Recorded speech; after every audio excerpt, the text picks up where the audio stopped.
as a protected tax-free organization, if they're going to step outside of that mandate and have an attitude, I guess I'm happier that it kind of lines up with mine than when I am when it doesn't, you know what I mean?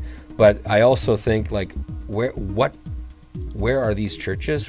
I mean, if the Evangelical Lutheran Church across Canada, or is it the Evangelical Lutheran Church in northern BC that's using this as a fundraising That's a good tool? question. That's, you know what I mean? I suspect them. I suspect their sincerity. I suspect them of being disingenuous, as they very often are. I wonder if they've got a profit motive behind this supposed political position of theirs. I mean, yeah. These are just things I don't know, and when the issue comes up, I mean, yeah, you're not accusing them of it. You're of course you're not. Wondering, right? No, I wonder what's the angle. I mean, what are they doing here?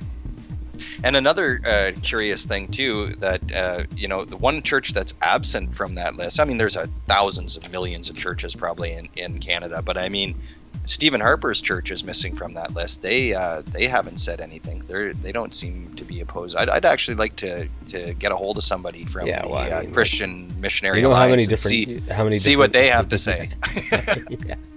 Yeah. See, the list of churches you just spoke there doesn't even touch the surface. Oh God, no! I know you could sit your whole life and write out every type of church there is just in Canada, and you probably before you die, you'd get maybe halfway through. yeah. There's a lot of churches out there. It's kind of weird. Mm-hmm. But I mean, I can't be happy about it, man. I just think they should stay out of politics. Well, that's fair, and I can respect. I know you're putting this forward as good news, but and I can fully appreciate your perspective on that, but I can't celebrate the churches having, for once, a decent viewpoint. That's fair. That's fair. It was just kind of something that I wanted to bring up, just because it is kind of interesting that there's these varying there's movement anyways. Some of it more disingenuous, some of it possibly disingenuous, some of maybe some of these people. I mean, a church is full of a lot of different people, and like you said, some of them could be being completely disingenuous, and some of them maybe are addressing concerns that they legitimately care about. But in the case of the previous content where we talked about MP Moore's stance, I mean, that's the one that I just don't believe at all. I don't believe that he gets to say that kind of thing unless he's allowed. These churches are obviously acting on their own prerogative, but at the same time, it just goes to show that there's fluidity out there as far as where you expect different groups to stand, and we'll have to keep an eye on this, because it definitely has been something between the issue itself and then Stephen Harper's attempt at strong-arming the Canadian public. I think that he's actually forced together a wide range of people, from scientists to environmentalists to people who didn't consider themselves environmentalists, people who are have concerns about democracy. He's really making us form alliances in a lot of ways, and we do this right, and we get together and we oppose Stephen Harper on some of his policies, and we'll be better for it anyways in the end. So I don't know. I think maybe we should go to a song and then come back and wrap up. What do you think? I like the idea. I think we can do that. Yeah. And here we go with Crafty League of Guitarists. Gained dominion over land and the oceans, he began to harm the planet with his asphalt and his toxins, and to lay the forest bare, and to poison even the air. And he killed every beast and taught the seas how to bleed, burned by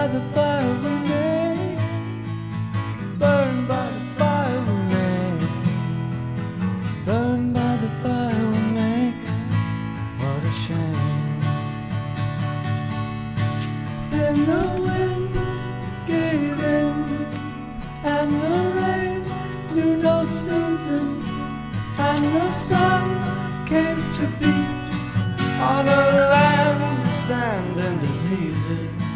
And when God looked down on the earth and saw it was broken, then the tears of God fell down through a hole in the ozone.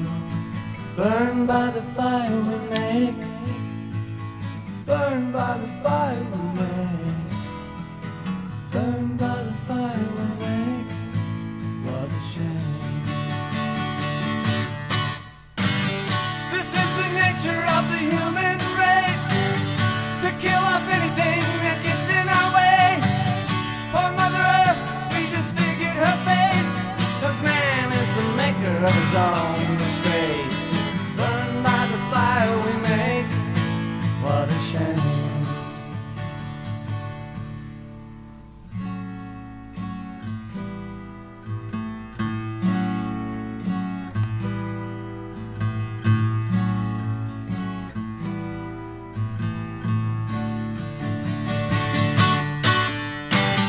This is the nature of the human race, to kill off anything that gets in our way. Oh, Mother Earth, we disfigured her face, 'cause man is the maker of his own disgrace. Burned by the fire we make, burned by the fire we make, burned by the fire we make. What a shame to be burned by the fire we make. What a shame.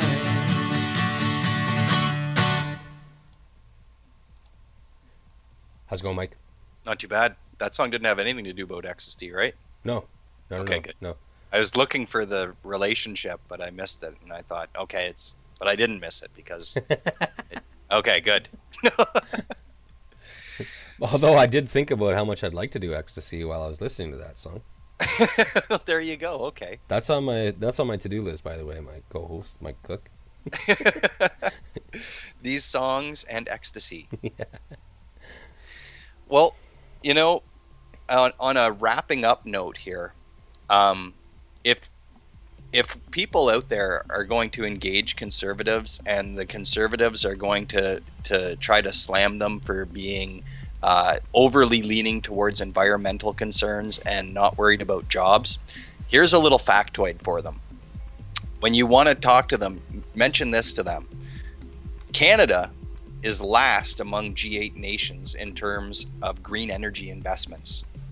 Mm-hmm. And it's a $6.5 trillion industry. That's from 2007, 2008, those numbers. So I'm Yep. sure they're just getting bigger, because all businesses work on that model, right? More and more profits. Mm-hmm. So you want to create some jobs? There's a pretty big business out Yeah. there, pretty big field. Yeah, I see what you're getting at, Mike. I mean, as we have this government who tends to do two things simultaneously, like reinforce our economy's dependence on fossil fuels, while really, really stirring the pot in the Middle East at the same time.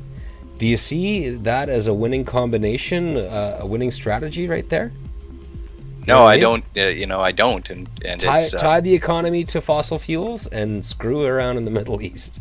That's a winning plan as far as I can see. I think I know who might like that, though. The oil industry. Oh yeah. Gee, you know who's gonna make a hell of a lot of money? Yeah, for sure. Damn, I totally forgot. And here I was thinking they were screwing up. No, they're doing exactly what they want for the exact people that put them in power, and the exact people who can keep them in power. Drive You know up what I mean? those oil prices and reap in the profits. Yep. You know. I mean, But- it's pretty simple. But you don't have to worry, Tony, because we know trickle-down economics, that money will eventually end up in my and your pocket. Oh too, yeah, right? I totally forgot. You know, like the better the oil companies do, the better I do. Yeah.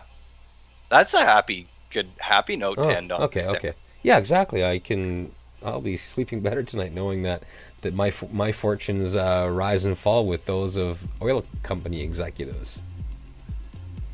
Yep.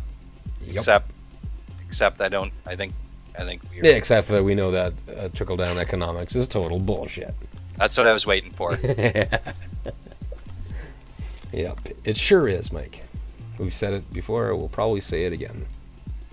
Well, you know, as much as the whole issue of energy is a huge topic, and I'm sure by next week that there's going to be more we're going to want to say, I'm just glad that we got these other bits covered. You know, maybe we'll look to Damon again sometime in the future. I'd love to have him back on the show for sure. I mean, Yeah. like, maybe he could be our go-to guy for Enbridge. Yeah, or BC and politics involving BC and the oil industry. You know, because he was. If you missed episode 32, go back and listen to episode 32. Yeah, that's all. I can and say. maybe next week what we're gonna get done, what we're gonna do is we're gonna. I mean, we totally forgot to go to our Olympics correspondent. Oh, He's probably do we still want to si- sneak him in really quick? No, Is he- we can't. I think that his sat feed expired at 12:30. He was sitting satellite ready from the games, and I totally forgot to connect him into this show. Well, it's kind of my fault too. Why don't because we? Why don't we get to him next week and get the full wrap up from the Olympics? Because they got to be over by then, right? Yeah, you'd think. Eh? How long have they been going on by now? Geez, they're gonna run into the next Olympics. It's like they'll be doing the closing ceremonies and they'll be like, Yeah. oh, let's do it all over again. I haven't even watched one. Okay, I'm lying. I have watched about 10 seconds of Olympics. I watched. I came across. You know how you see little links when you're on a website and then there's another headline. I saw this like, you know, oh geez, it was a devastating fall on behalf of some American gymnast. I was like, I'll watch a devastating I'll fall. check that out. What does that mean? Does that mean like broken bones are flying all over the place? You know what I mean? Like a I was like, I he cannot. bends the other way. Kind Yeah, of I fall, can't or- not click on that. See how devastating this fall is. You know, rubberneck. a Don't little bit ruin of- the suspense. We'll keep it for next week when we No, get our. it our wasn't Olympic devastating at correspondent. all. It just took this girl from like she had a little bit of a stumble after her pole or vault or whatever, and knocked her from gold medal into silver medal. If you were properly worked up about the Olympics, it would be devastating. And then I was like, and then I was like watching that. I was like, that's not very devastating. I feel like I've had 10 seconds of my life stolen from me. Yeah, Thinking they that, just and then I was sucked like, you in. oh wait a sec, that girl looks about 14. I'm glad there wasn't broken bones flying all over the place. Good. You know what I mean? Anyway, so I have to be honest. I've watched 10 seconds of the Olympics.